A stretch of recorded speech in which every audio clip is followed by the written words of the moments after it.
Welcome back, everybody. In my last video, I set up my first tower farm in Path of Exile 2. Now, we're in the middle of Dawn of the Hunt, but I am happy with the results. This is from the perspective of a more casual player, and overall, you can see we've got the div up top and 57, and some change in this tab. We've got several other tabs, and in this video, we're going to go over some of the numbers and details, my experience, and some lessons learned that may help you set up your own tower farm should you choose.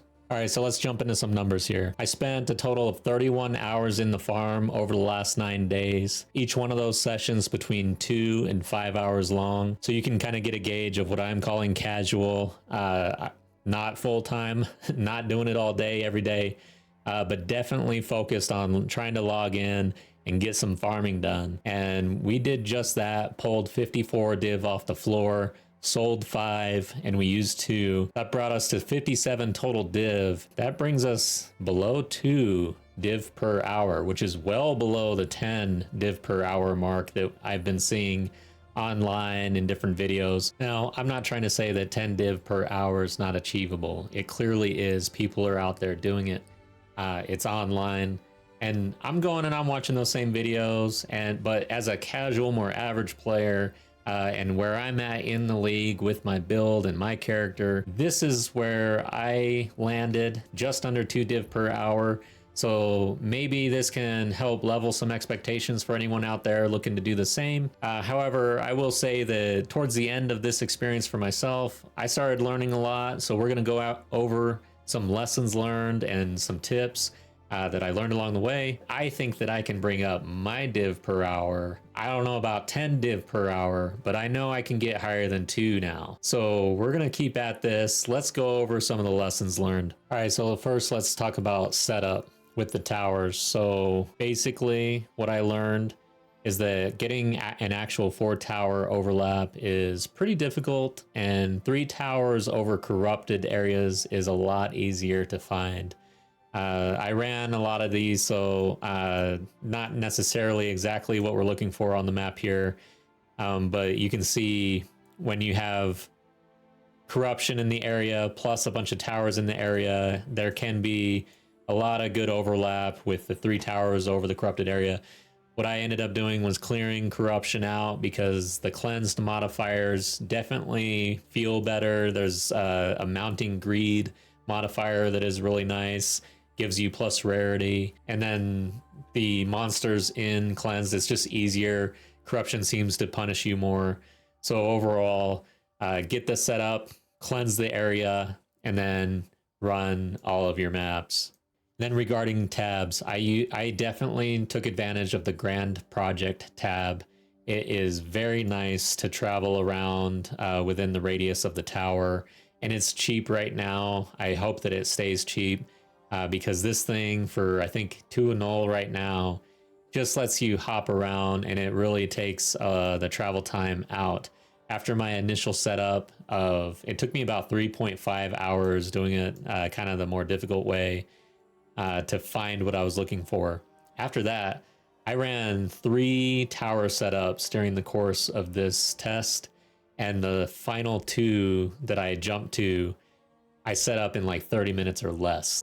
Another tab that's worth using is that Visions tab, very popular. It allows you to run maps multiple times because it'll clear the irradiation off first, and then once you run the map without irradiation, it'll then clear the map. The problem with that is it is quite pricey. It's running around 2 div. So for me, pulling under 2 div per hour, it just doesn't really make sense for me to invest in that tab at this point. All right, so let's talk about Waystones and juice. This is something I really struggled with personally, especially in the first like 4 or 5 days of this test. Essentially, at first, I thought that I really had to roll these Waystones, 6 modifiers, distilled, and valved. And man, I was banging my head against these maps. I was dying. It was a struggle. It was painful. My farming experience was just crap. So then I swung it way back the other direction and ran like really easy maps. And I didn't feel like there was enough juice, obviously. I just didn't feel like I was really getting much benefit out of the farm. I didn't see the drops. I didn't hear the drops. The dopamine was low. With some help from chat, kind kind of started to figure out, oh, you don't need to necessarily roll your maps completely in order to get the juice out of the waystones. All right, so here's how I'm rolling my maps to get the most juice for the least amount of risk. This also helps with sustain. However, you are utilizing omens for this. Good to run ritual in that case. But here we've got a blank waystone, so I'm using the Sinistral Alchemy, which will guarantee the maximum number of prefix modifiers, which are the good ones. So we go ahead and alch that, and there you go. This is a map that I would be fine running. And then we've got additional magic chests, increased gold, increased pack size. That's okay. We'll set that aside. And here we've got a waypoint with both the prefix and the suffix. In this case, I want to roll it, but I don't want to roll a bunch of bad things and have to throw this away. So I go ahead and I use Sinistral Coronation, Sinistral Exaltation. I'm not using these for crafting, so why not? So here, boom, we get, I guess, an additional strong box, and then quantity of items and rarity. So here, this hit a little bit better. So rolling maps this way, you only end up with one bad suffix and maximum prefixes. Once I started doing this, man, it was a breeze. I was no longer constantly rolling and throwing maps. I was just in and out of my hideout, throwing a new map in, and then when I'm out there running them, I'm feeling the benefit, I'm feeling the loot, and I'm also not banging my head against that wall and dying and struggling in my farm experience. But we're not done yet. So basically, I settled on greed a lot. Distilling is super important with this strat, as long as you can essentially run while delirious. But we'll go ahead and distill. So with greed, you get the increased rarity. Plus you get the Delirious, and Delirious also adds better drops for the monsters in your map, the higher the Delirium. And also this adds monster density. So several benefits to distilling your maps. So let's go ahead, or I guess instilling. These maps, this is essentially what I would run. One of them better with rarity and quantity. I stopped valing my maps after going this direction because I'm already using omens, so I'm already using resources, but also mainly because we've only got 4 modifiers on this, we're not going to get as much benefit from the val when it swaps suffixes to prefixes.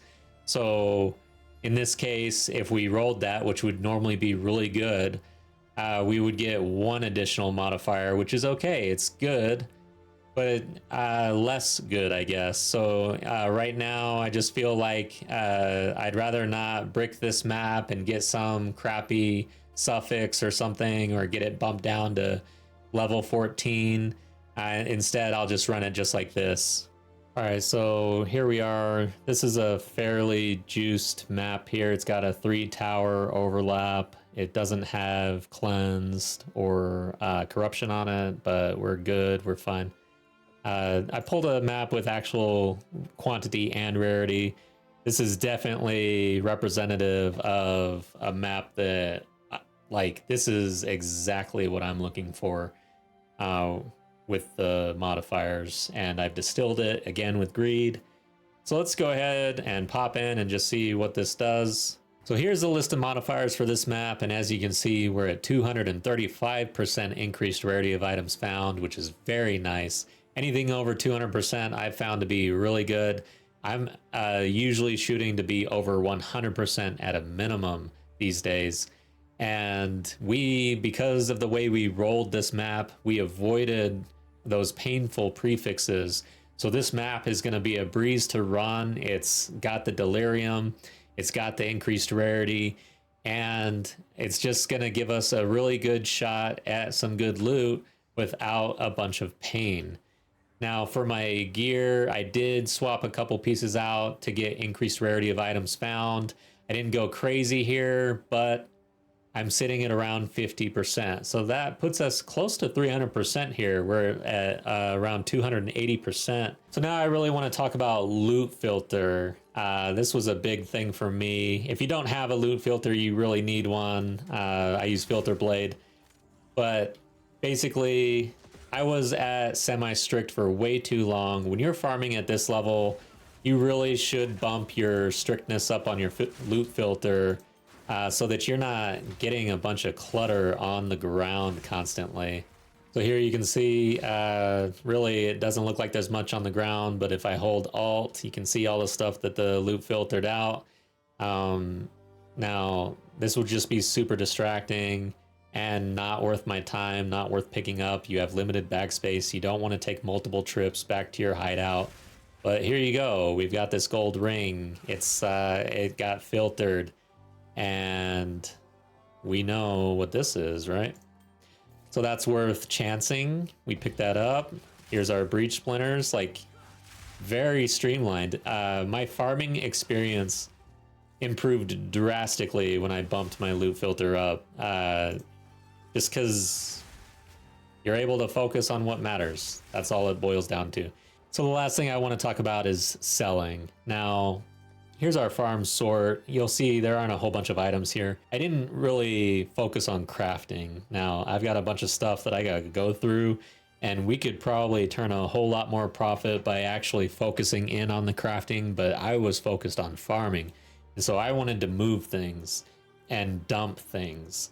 So currency exchange was king. Like being able to just throw something on there and pull the div out, that felt really good. What did not feel good is listing items for sale. This is by far the most casual, unfriendly aspect about this whole thing. I did not fully appreciate how bad this system was.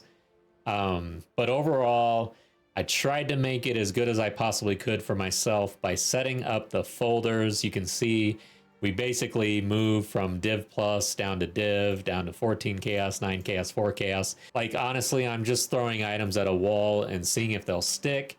We sold a total of 5 div over the course of 9 days. So that's how little selling played into my overall profits. That does it for this video. If you took something away from this, please like and subscribe. It helps me grow the channel, and I'm going to continue putting content out there. I hope to see you next time.